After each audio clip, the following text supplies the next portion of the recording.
Now we have a thought-provoking fireside chat on the need for innovation and venture investments to solve India's healthcare challenges. Our panel includes some of the brightest minds in the industry. Mr. Tushar Sadhu, VCW Health Ventures, Dr. K. Ganapathy, Principal Clinical Advisor, ScaleHealthTech, Distinguished Visiting Professor, IIT Kanpur, Mr. Feby Abraham, EVP Chief Strategy and Innovation Officer, Memorial Hermann Health System, Houston, Texas, Mr. Arvind, Sivaramakrishnan, CIO, Karkinos Healthcare. This wonderful session will be moderated by none other than Mr. Vishnu Saxena. Let's give a big round of applause to our esteemed panelist and moderator. So, good afternoon, guys. Yeah, 12:29. We are running, a little bit behind the schedule, but I think we are going to make it very engaging, very insightful. Feby, thanks for giving us the tour of Memorial Hermann and highlighting some of the, the challenges and the problems that you're solving, and innovation and venture investment. And I think this segment is very appropriate after your talk and after your, insightful, picture in terms of how Memorial Health is leading that charge. Once again, I'm back, Vishnu Saxena, founder and CEO of ScaleHealthTech and Digital Health News. You have just heard our esteemed guest and speaker, Mr. Feby Abraham. Then we are joined today with Dr. Ganapathy Krishnan, and he has been the, I call it, godfather of telemedicine in India. A long-time Apollo senior executive and also visiting professor at IIT Kanpur. Towards my left is none other than Arvind Sivaramakrishnan, career CIO, long time, been corporate CIO of Apollo Hospitals, and currently the CIO at the Karkinos Healthcare. And to extreme left is Mr. Tushar.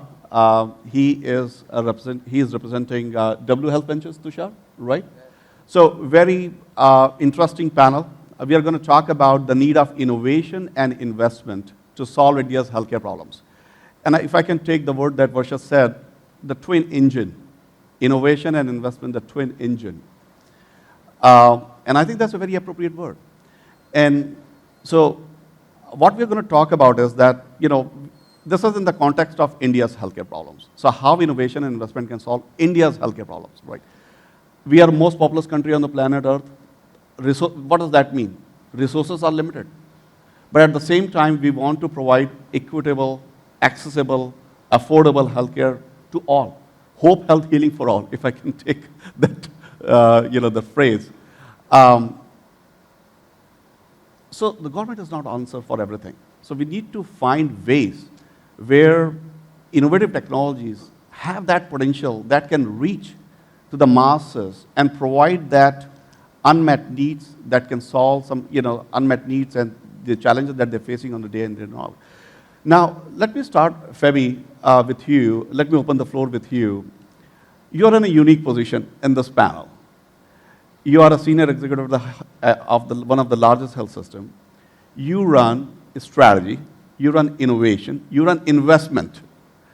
And to all of our audience here, Memorial Hermann, and thanks to Feby and his team, it is the best run hospital-led venture investment unit, you can say.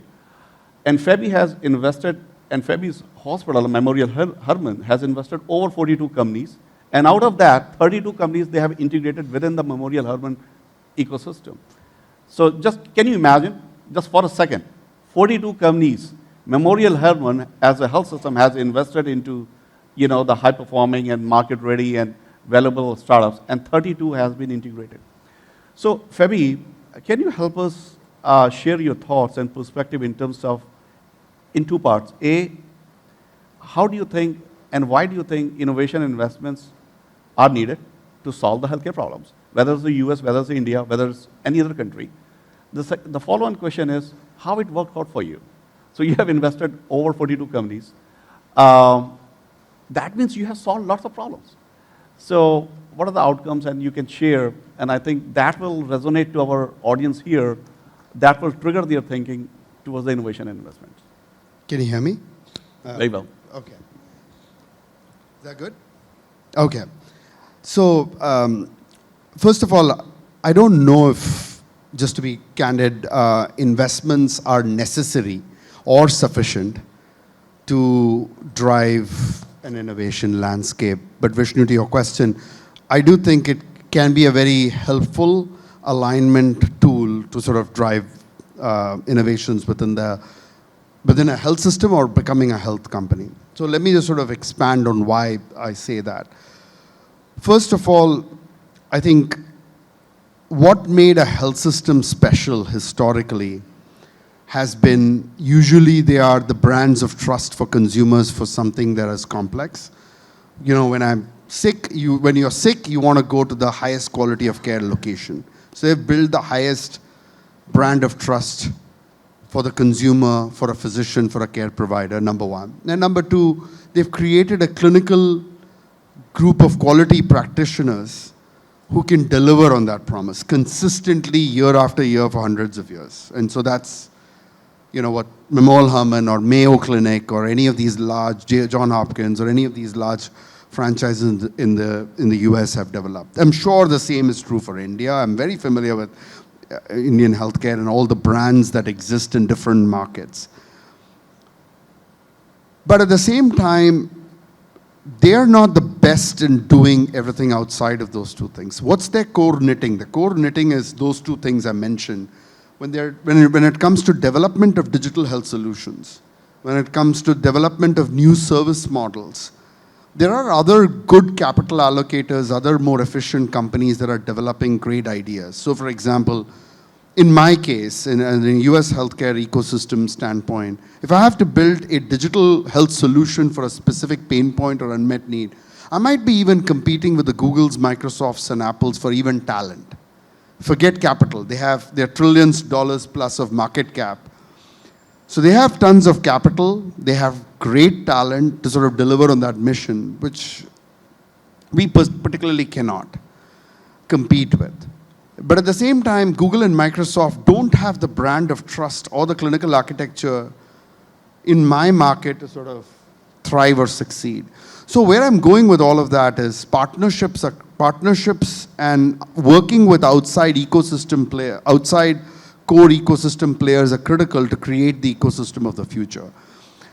We can be the app store, but we need to be able to sort of build the right apps, partners that deliver specific point solutions or points to the communities we serve. Well, we are the brand of trust for selection of that app store. So whether it's an Android or an iPhone ecosystem, we become, as health systems, that platform, but we need to bring the right point solutions to that. Partnerships are important. The second thing that comes with it is, to your question of where investments fit in, at least the logic tree that I went through in that was that the best way to underwrite what you believe the future should be is to shape it. And if you want to shape it, then it's good to have a mindset of thinking, would you invest and create the company of the future?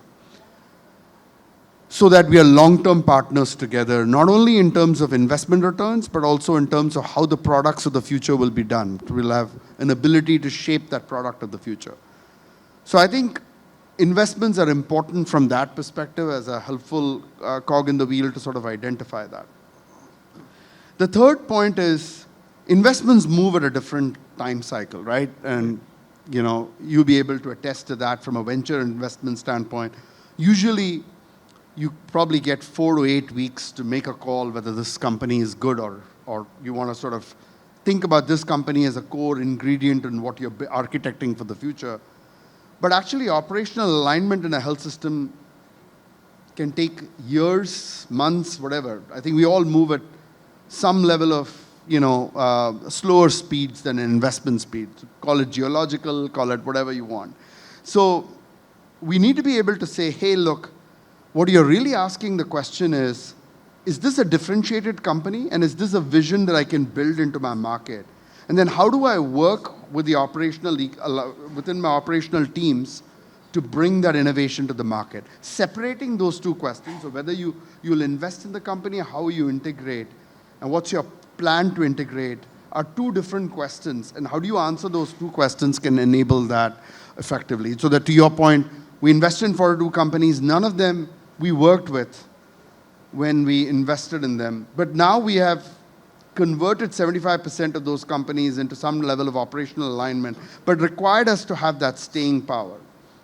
And I think the final point I'd like to make is that, if you can shape the product of the future and invest in those companies that you believe shape that future, you do have two financial value creation levers. One, you do create investment returns better than venture firms because you're also adding value creation from the hospital as a customer to the company. Right. So that creates investment alpha that supports your balance sheet. But second, you also solve some real big unmet needs and pain points within the system that then drives additional financial and non-financial value creation levels. So I think that's the way I'd sort of answer your two questions. It's not a necessary condition, but I think it is a very helpful way in which you can really accelerate. And I like the previous point around, not leapfrog, but how do you sort of, further Pole vault that innovation? Yeah. Excellent, Feby. I love the fact that it certainly is helpful. It's not necessarily imperative, but it is helpful, and it's actually solves the problems. Yeah. Let me turn it to my dear colleague Arvind Sivaramakrishnan. Arvind, you have been a career CIO, a senior health IT executive. You have seen, and I would say you have led innovations in Apollo and in your current organization, and you have seen it from very close quarters, right? Many of the time, companies have pitched you, right, in rural times, I'm sure. Now, and you have seen the evolution of digital health ecosystem. I call it digital is kind of like arriving, not arrived yet, but it's kind of arriving. So you have seen that very close quarters. Now, when it comes to innovation and investment, to be able to solve India's healthcare challenges, what is your perspective? Where do you see this digital twin innovation investments playing a role, and how important it is for us, for India? Oh, I can take the mic, Feby. I'll use this. I'll use this. You got, all right, thanks. We're talking of India. Don't forget the land that invented the missed call. So, and if we just understand the whole missed call, it changes and brings to light that whole aspect of cost of a phone call to paisas from the time when we started. If you recollect, it was 5 rupees an incoming call and all that, if you recollect the early days of how things were. So I think what is critical for India is the innovation to solve a problem. And that means the understanding of the problem and the execution of it. The investment is about sustaining that innovation and scaling it. We've got enough. I'd feel really comfortable saying that we've got enough capital to make the innovation, but we have no ability for that to get into large scale. And for India, scale is very straightforward. Like you saying, like no offense, Feby, but 1.8 million encounters, we can get it in this part of South Mumbai. That's the scale, and that scale is a benefit. That scale is our problem. Because doing it to scale that's the crux. And investment has to line up with that aspect. Now, coming to innovation, the most common thing that I see, and since you mentioned that a lot of companies have pitched to me, and yes, you're right, a lot of companies come.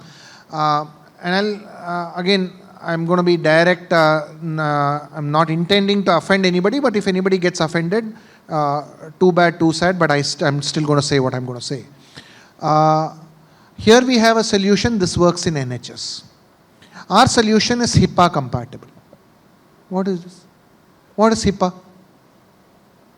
My national anthem is Jana Gana Mana. It is not Star Spangled Banner. So HIPAA means nothing to me. You're not solving my problem. It is working there. Congratulations. Please sell your product in wherever it's selling. It's meaningless to me. It's not solving my problem, and it is not understanding the atmosphere in which my systems work. So asking me to buy and import something which is working great there. This is not about saying the solution is not good. The fitment of the solution is not even thought through. Bad is a different answer. It's not even thought through. Now that is really what we are making a mistake in terms of. Having said that, now if you say that here is a best practice that we learned from that part of the geography, and these aspects of the best practice make sense to us. Let's take an example. It could be some aspects of rural United States also, rural Australia also. Though the scale may not be there as rural India, some of the aspects of the innovation are very acceptable. Let's take the essence of what means to us. Correct.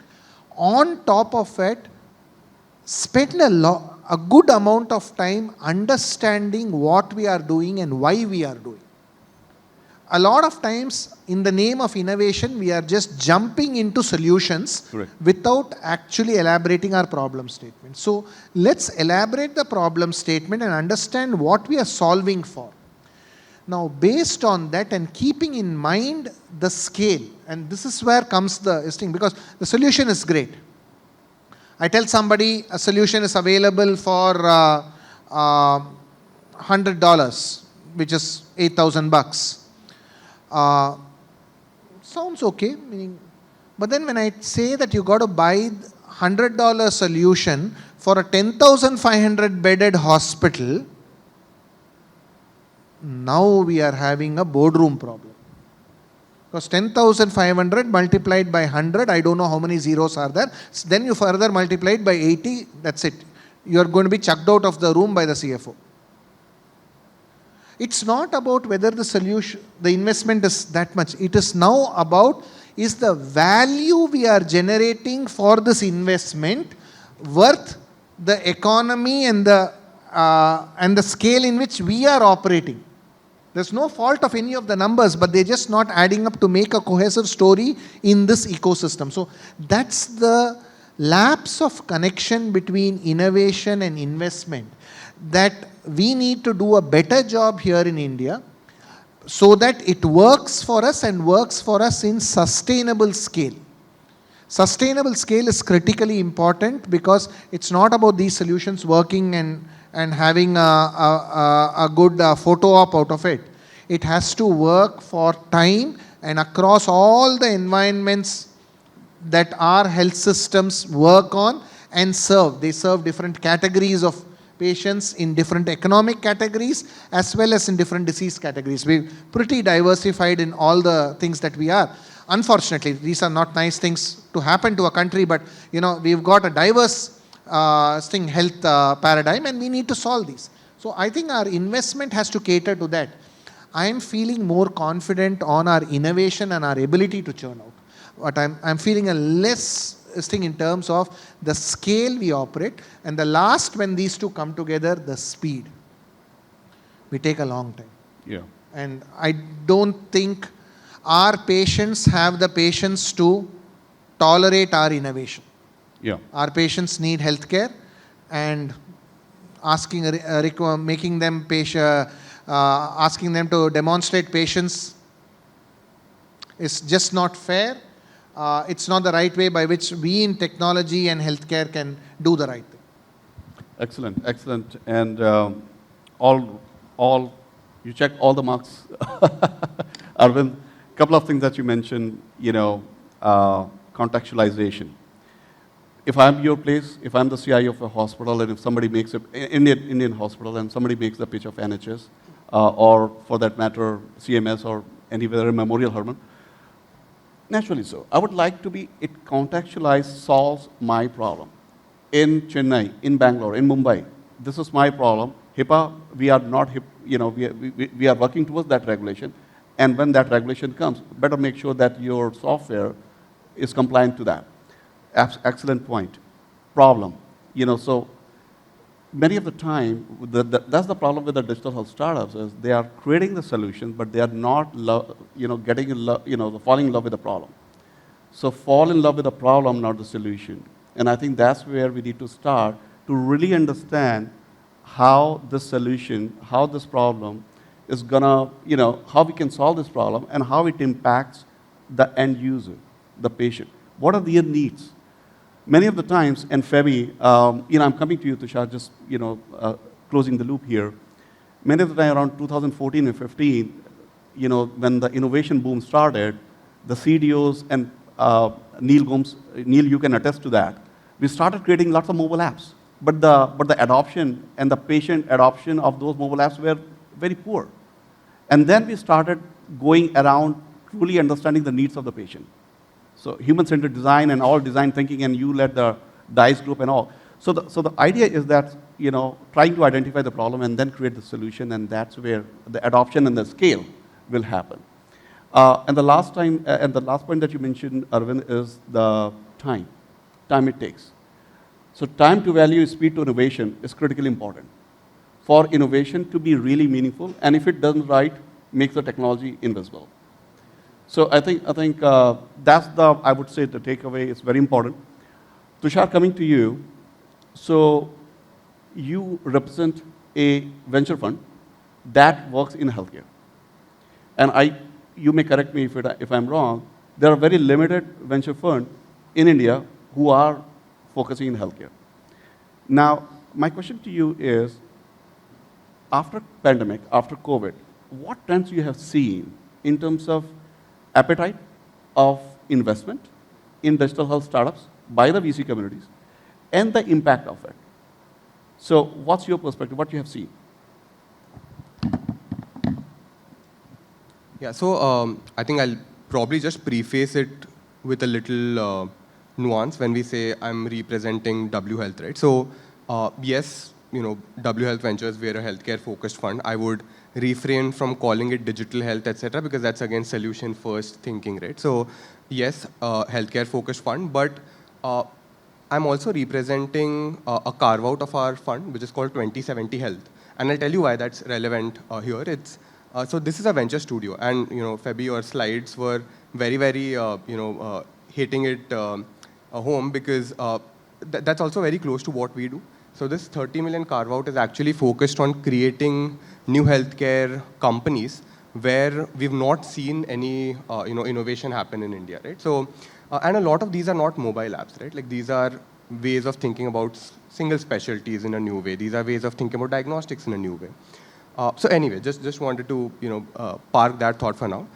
Coming to your question about appetite and interest in healthcare, so I'd say we draw this graph of like interest in healthcare as well as COVID cases being like two lines that move together, because the interest in the startups has also gone down for sector agnostic funds after COVID, because a lot of the funding in those times was focused around just mobile applications, etc., solving only for access. And the challenge with that approach was this was not going to be sustainable when we have to hold accountability for outcomes, right? And we distinguish those two phases in healthcare as a healthcare-focused fund. You're absolutely right. I think there are just 4 funds we see which invest in healthcare exclusively. I'm not talking about private equity. We've seen a lot of movement there. We're talking about early scale venture. And the difference here is all 4 of us, and I mean, being very honest here, are those funds which understand that the typical investment return cycle that you spoke of will not fit for healthcare. So we have to create the way we promise returns to our LPs in a different way, which is much longer. The time piece that Arvind, you mentioned, we have to take that in cognizance. And the venture studio for us is a way of accelerating that. If we are able to power all our companies with basic modules of technology and market access, which is getting in touch with doctors, KOLs, hospitals, then that innovation and its scale up and speed would be much faster. And that is the reason if you want to back early stage innovation, you have to rethink that VC model, tailor it for the healthcare ecosystem in India, and then kind of work around it, right? So the studio was a step in that direction. The hospital partnerships, we've partnered with 4 or 5 hospital systems in India so that the innovation is I mean, we would love to have someone like Memorial, Hermann, etc. in India where the innovation comes from within the hospital systems. But for now, this is the jugaad that we're working with. But yeah, that's the initial idea. When it comes to your question about, what are the trends that we are seeing? So I would say, just ripping off what we had written earlier in the year as predictions for the year. One was last year saw a lot of focus on private equity investments in single specialty care, right? So we are now seeing an opportunity where we think, given that, IVF, Opthal, etc. have already become like large established centers, there are newer single specialties which will come up.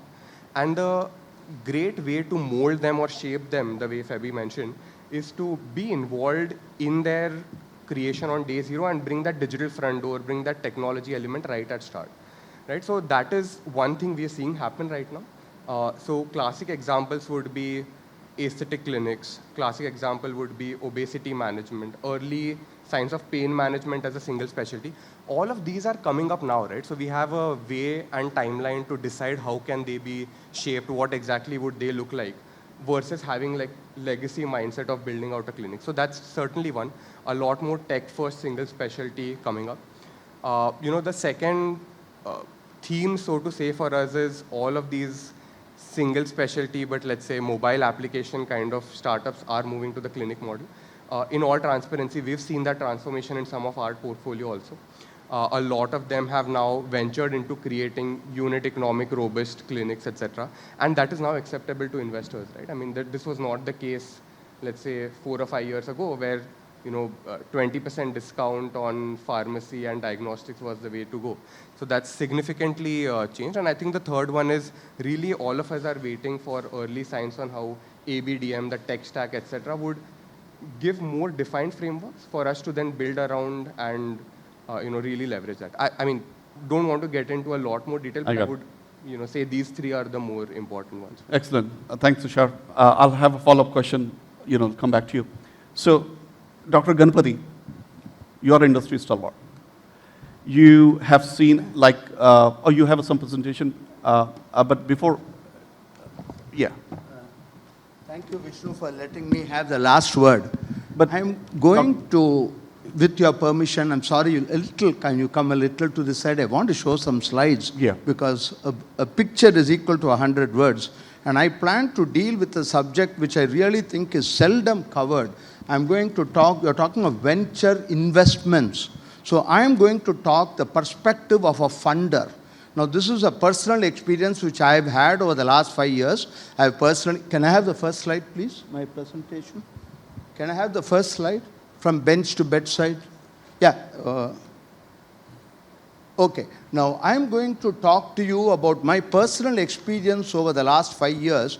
I have personally evaluated about 150 to 200 projects, medtech and others, health startup companies, on behalf of the Government of India, Department of Biotechnology, specifically BIRAC, Bioindustry Research Assistance Council. We are a high-power committee of 13 people. We have 300 crores at our disposal, which we have to allocate accordingly. Now, I am the only clinician in this very highly scientific community of funders. So I want to share with you some of my personal experiences. Now, you're all familiar with this. For lack of time, I'm not going through it. But the fact remains that the Indian medical device industry, the Government of India has passed a specific ruling last year, and what were in gray areas have now become much more clearer. You can see the huge amounts which have been invested. These are just illustrations. This slide is 2 years old. More than 500 digital health products which have been funded by BIRAC alone. You can see we are all talking in terms of crores and crores. Money is available, but unfortunately or fortunately, this is public money, the taxpayers' money. So the committee has to be extremely careful, and we have an RTI, Right to Information Act. There is no way that we can distribute this money unless it's absolutely worthy. Now, I'm not going to go through every one of this. If anybody is interested, I'm sure Vishnu will arrange through DHN or ScaleHealthTech. At a personal level, I would be happy to help somebody submit a proposal according to the way in which the funder will look at it. In the US, I'm sure the Feby will agree, grantsmanship, I understand, is a separate subject by itself, and there are professional people who write grants. So just look at it. For a minute, sit on the opposite side. I mean, many of you get very angry when you don't get funding for a particular project, and rightly so. But look at it from the funder's perspective. What is in it for me? WIIFM. What is in it for you? What is in it for me, the funder? So these are some of the things which we need. The single most important thing you can see here is investigators' credentials, infrastructure already available. We definitely give weightage to somebody who has done some pilot project, some proof of concept. We do understand that without funds you cannot do it. But then if you have not done anything, if you ask me funding so that you can spend 3 months to do a literature search, I won't even go to the next stage. You prove to me that you have done some homework, you understand. So a survey of the literature is the most important thing. Don't for a moment think you are the first person in the planet to come up with this idea. Somebody in China, Japan, Korea, etc., have gone through it. So a detailed literature search is absolutely mandatory. And today for the funders, it takes me half an hour. I know how to search. It takes me half an hour to, if I do the search properly, I'll prove to the applicant that this is already, a patent was already obtained from this in South Africa 3 years ago. So do a very detailed literature search and accept the fact that you are not the first in the world, whatever you say. I'm not going to every one of this because I want to give you example from the real world. I've anonymized it and told you exactly what happens. Now here you can see it is very, please understand, whether it is a government or a private source, whether it is Bill Gates Foundation, Rockefeller Foundation, there are dozens and dozens of philanthropic organizations within India who I know for a fact return unspent funds. Yesterday I was talking to one of you, the former health secretary, 6 weeks before March 31st when the budget was over, called me and said, give me some proposals for 200 crores. I have this money unspent. Now, money is available, but then you have to fulfill all the norms. So help us to help you. And then the committee all over are extremely helpful because at the end of the day, our happiness is only to ensure that something comes out of it. So we think there is enough meat in your proposal, but you have not done it properly. We will tell you, why don't you spend 1 week with so-and-so in CMC Vellore, so-and-so in PGI Chandigarh, so-and-so in AIMS Delhi, etc. We will go out of our way to help you so that you can resubmit your project. And again, please understand, even in private institutions for funding, there are different heads of accounts, there are different sources of funding. So you may apply for one particular grant. So we will tell you, no, you are not eligible for this, please apply for the other grant. There is paperwork, there is bureaucracy, we can't help it, it's public money. So there's no way you can expect to get the money within a couple of weeks. Persistence, persistence, persistence, you will get it. And there are so many cases. Now, these are the evaluation criteria. You must be very focused, be exactly clear of what you want to do, feasibility of the project. And again, I'm very thankful to Arvind for emphasizing the point again and again. HIPAA, FDA, so what? I mean, not 75 years after Indian independence, and I dream that in my lifetime, FDA is going to copy what the Indian government is going to do in the next 10 years. This may not happen in my lifetime, but it certainly is going to happen. So please, you have to be India-centric. No, one size does not fit all. Tailor-made, customized, contextual for that particular situation at that point of time, operated by that individual, etc. So competitive advantage, cost implication, implementation plan, etc., etc. Most of this is just common sense. Now, I'm going to spend the most important part of my talk specifically. I'm just going to give you 3 proposals for funding, which I rejected and why I rejected. Now, please understand, under the RTI, when I reject a proposal, I spend much more time than when I accept a proposal, because as per the law, the applicant can go RTI, go to court, and I have to justify. Now, it is not I'm using the word I wrongly. It's a committee of people. It's an anonymized committee. The other members of the committee do not know that it is Ganapathy who evaluated it. And the scoring system is amazing. When I first got into this 5 years ago, I don't know who devised it. I didn't devise it. Weightage is given, statistical importance is given them. It takes me with so much of experience, it takes me 30 minutes to read, understand the project, another 45 minutes to fill the form. And this is done by 3 people independently, and the collective, all these 3 people together, if you go above the base mark, then they are called for an interview, they are called for a presentation, and in the presentation, another committee evaluates, etc., etc. I can assure you that every case is decided absolutely on merits.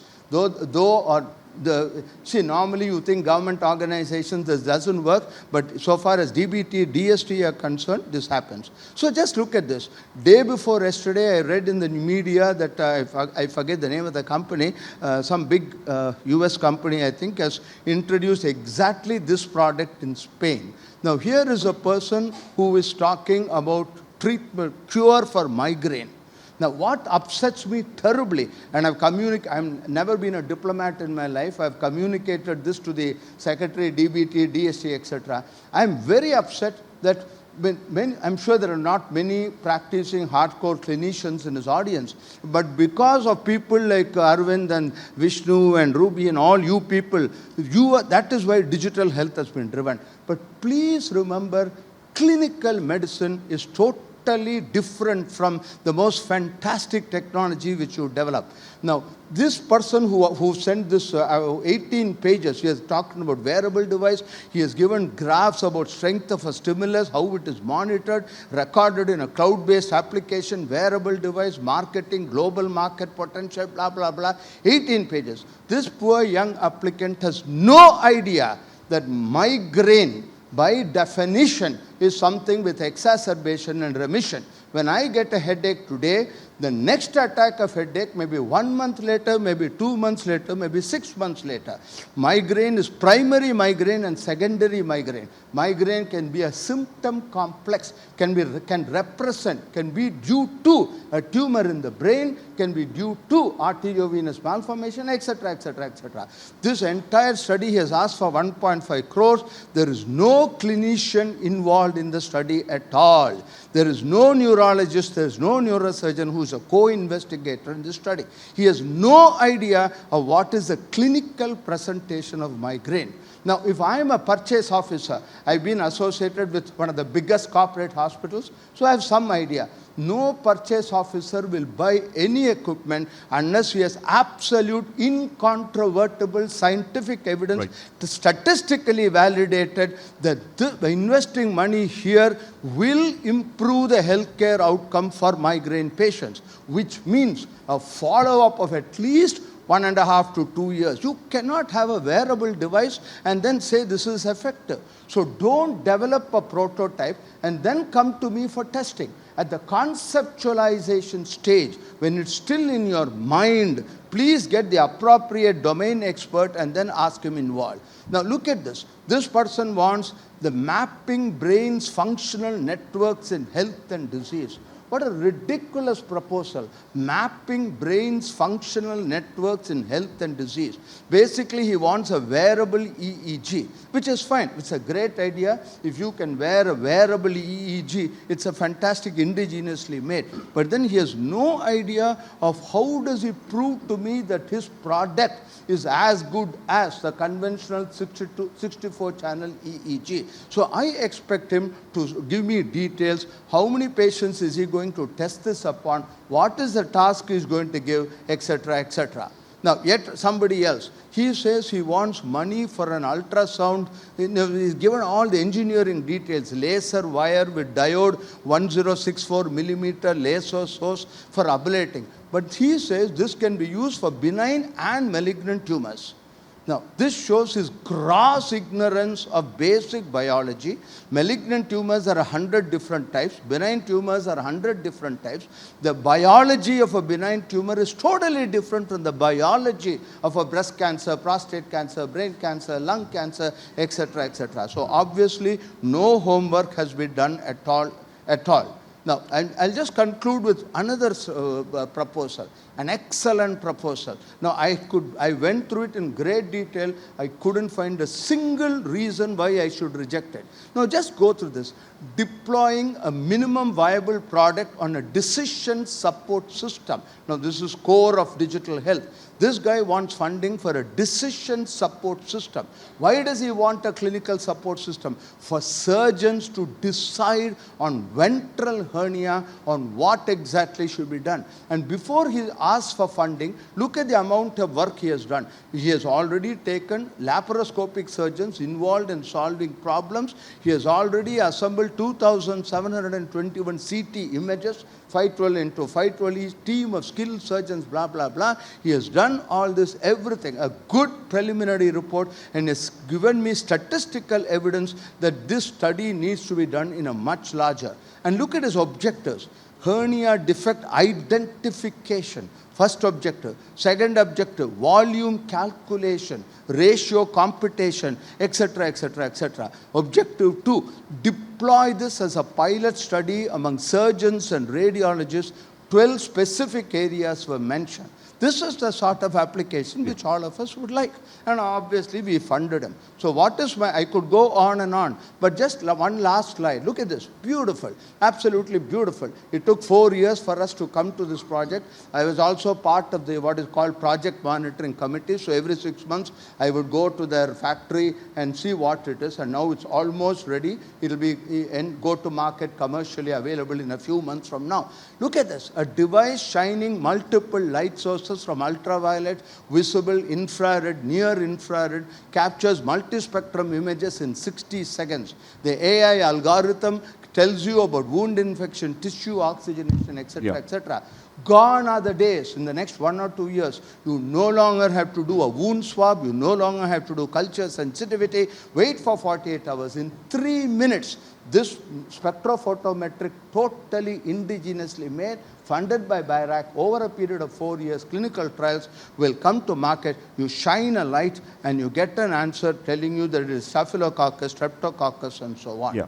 So the final take-home message is, gone are the days where engineering college and medical college used to be 20, 30 kilometers away, and I'm particularly happy that India has already started. Ganapathy. Every single of the major IITs today bringing engineering to life. And I think this audience is a classical example. In my life, when I was several decades ago in the 20th century, I could never have imagined IT specialists, health economists, chemical engineers, etc., sitting here talking about healthcare. I think this is a fantastic way. So I think this is my last slide. What matters most is how you see yourself. So I think this is very, very important. Appreciate it, Dr. Ganapathy. Thank you so much. Please have a seat. So we are running a little short on time. We got 4 minutes left. Quick question, just turning to Arvind. Thank you, Dr. Ganapathy, for sharing that passionate slides and meaningful insights. Arvind, in India, when I see innovation and investment, and before I come to that, there's a saying, innovation without adoption is not transformative. So if innovation happened, some innovator, transformers brought some ideas, investment happened into that innovation, then scalability becomes an issue. So then you have to implement, pilot, and scale it. And then finally, gradually and slowly, the transformation happens because that innovation is producing the outcome. Now, if I see India, so innovation is happening in pockets. Like IIT, so Dr. Ganapathy, you have been IIT Kanpur University professor, IIT Madras is doing, IIT Mumbai doing lots of innovation. So academic institution of premier academic institute, they are doing innovation in pockets, incubation and all those things. Some of the venture funds are trying to invest into those companies. Now, hospital-led innovation, Feby in the US is pretty mature in terms of like hospitals. The large health system have innovation, have investment leader who was trying to identify. And so my question to you is in two parts. A, how do you see the trajectory of a systematic innovation across India? not only by premier academic institution and siloed venture fund investors, but more hospital-led innovations. So do you think we are working towards it, or where we are right now on that journey? I don't think we are hospital-led, but what I'm seeing today is both sides, meaning the hospital-led activities as well as the academia-led activities, are able to understand the lacuna that they are facing on not having the other part of the portfolio. So I'm actually seeing the third thing come out, which is a consortium of hospitals as well as medical schools and the engineering schools and the science, all of them coming together. So I'm kind of seeing a confluence of science, technology, engineering and medicine come together, because each person from their vantage point, and probably the mental picture for everybody to keep in mind is the elephant and the blind man here. Each person is actually seeing that problem and suffering because of the problem. And each person is able to recognize their partnership with the right hand and the left hand will reduce their problem. I'm not saying it will eliminate the problem, I wish it can. So those partnerships are growing. Right. I don't have examples good enough to say that those partnerships are growing to scale, but just that because we've tasted success in solving some of the problems, and unfortunately, fortunately also, the pandemic taught us many good lessons in this front. Right. Many good lessons. Though I'm not supposed to quote pandemic as something that has done good, but actually in the field of digital transformation and furthering some science and science-based decision making, it's done a lot of good. So we've tasted success by a structured approach and by a consortium approach where we bring in all our talents. I'm hoping that will spread. I'm looking forward to that. That's the optimist in me. Excellent, excellent. We are running out of time, but we would be happy to take one or two questions from the audience if there are any. Anyone has any question for the panel, please step forward. And maybe you can stand up and we can provide you the mic.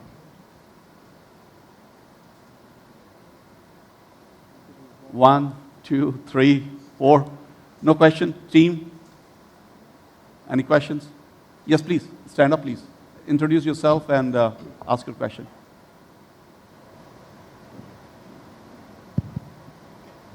Hi, good afternoon, everyone. To the speakers present here, that was a really value-adding discussion that you all had.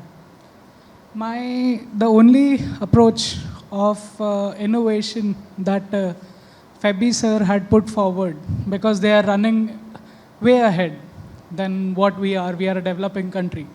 So my question to you, Arvind sir, would be that do we need more such standardizing bodies or SOP creating bodies that will govern these kind of innovations coming up in India? Good question. You will be surprised to know that we have a lot of standardizing bodies in our country. We only need bodies that are following standards. Our bodies don't follow standards, so there is no need to look for standards. They exist. And you can quote me, the IT Act 2000 is a good act. If you read it with the eyes of following it, we read it with the eyes of how an elephant can pass through it. So what we lack is the mindset of compliance towards standards. Fortunately in India, at least I can speak for the health sector, I think we are doing a good job in terms of standards, nomenclatures. We've got all of that, and the Government of India's NRCES, which is the standards body which works with the National Health Authority, has set those standards and has set open standards for this to be followed, and has set methodologies for people to be trained, oriented in adopting it. It's just that we are not putting scale into it. Yeah. So it's not the need for standards, but it's only a need for adoption at scale, not at a project level. We have to do it at enterprise level.